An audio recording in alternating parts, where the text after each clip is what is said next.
perjalanan karir di dunia entertain gitu, seperti apa sih Mas untuk jatuh bangunnya? Ya, saya mulai karir itu sekitar tahun 91-92. Itu saya masih zaman SMA, terus saya ikut teater di salah satu teater Senayan, namanya Teater Katak. Disitulah saya terbuka eksplorasi bakat saya di dunia acting, ya kan. Sampai lulus SMA, saya masih di teater tersebut.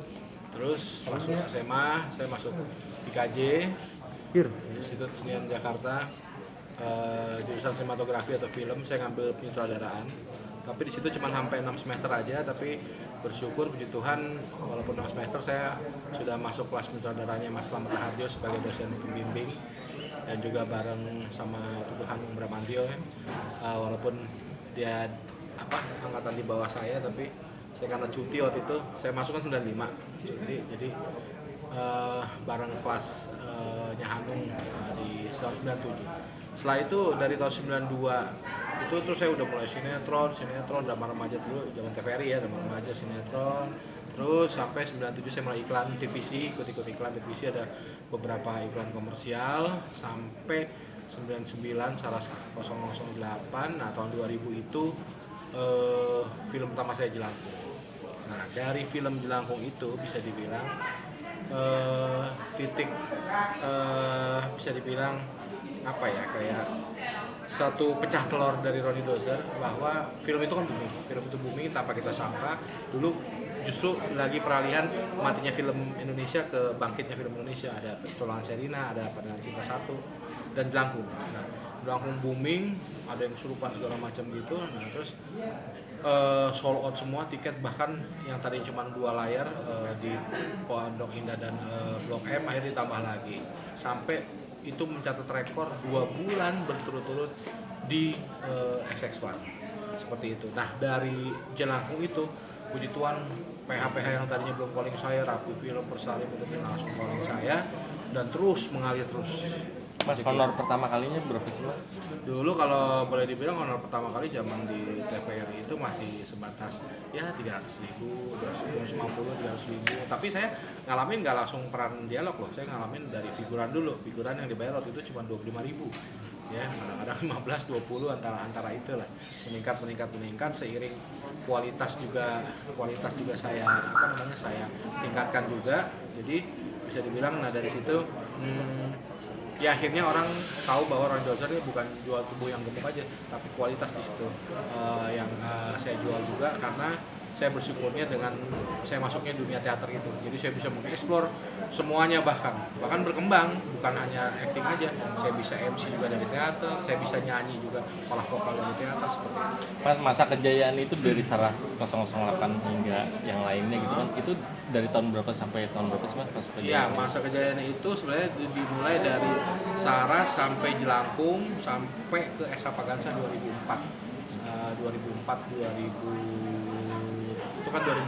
2009 berakhirnya, tapi masa kejayaan rating masih bagus itu 2004 sampai 2006. 2007 masih oke, 2008 tuh udah mulai rating, udah mulai 2009 selesai. Ada nggak sih Mas sisi jenuhnya di dunia acting gitu kan, ketika banyak tawaran untuk di dunia acting, dunia film dan sejenisnya, sinetron dan lain-lainnya?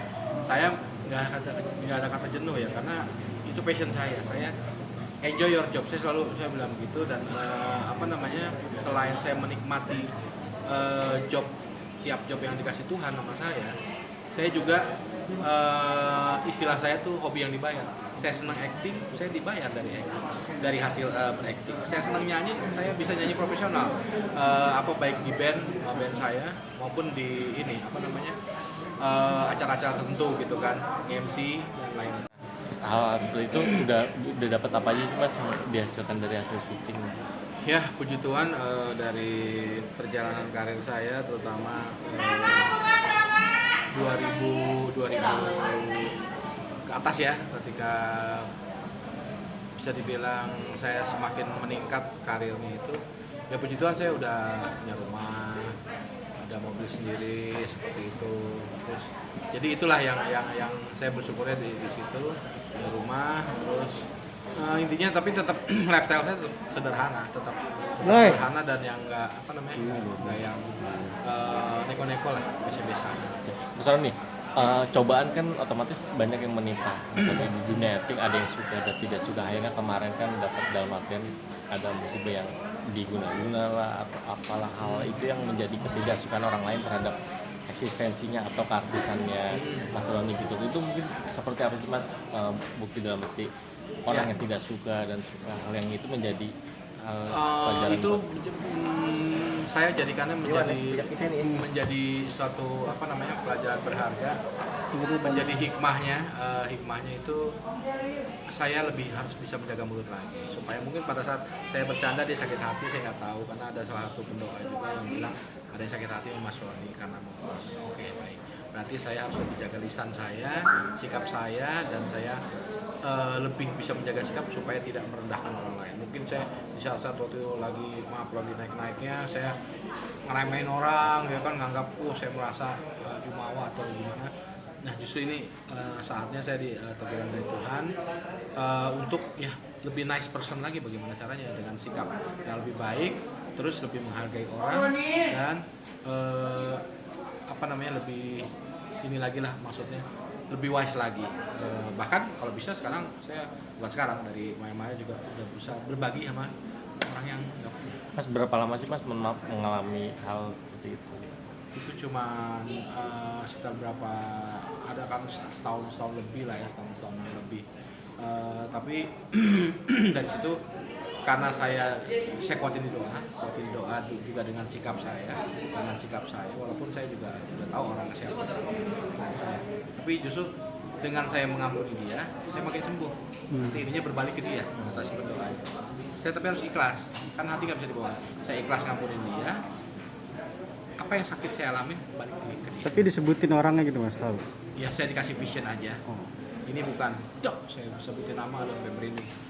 Wah, emang teman dekat juga sih, tapi ya nggak usah saya sebutin namanya. Dan itu sudah berlalu. Mas, dalam itu untuk aktivitas sendiri selama masa sakit yang seperti itu gimana terus? Agak kerepotan nggak sih?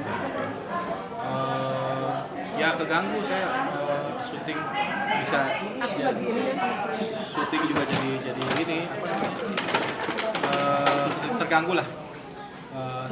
Iya, syuting jadi terganggu, terus juga kalau namanya sakit kan jadi nggak bisa keluar rumah untuk casting atau ngejob kan, seperti itu. Sempat ada rasa putus asa Mas saat kayak gitu, dalam arti gondok atau ada ingin Walaupun ada rasa kesel, tapi karena dikuatkan dengan doa dan saya harus mengampuni dengan ikhlas, ya akhirnya itu yang saya jalanin karena kan demi kesehatan saya, semua saya. Nah, ketika Mas Roni tahu dengan orangnya itu misalkan gitu kan, dia apa sikapnya berubah nggak sih Mas?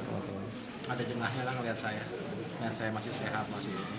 Ada jengahnya, tapi ya itu semua ya saya cuma sekuan aja, saya tetap kawan aja walaupun jaga jarak ya.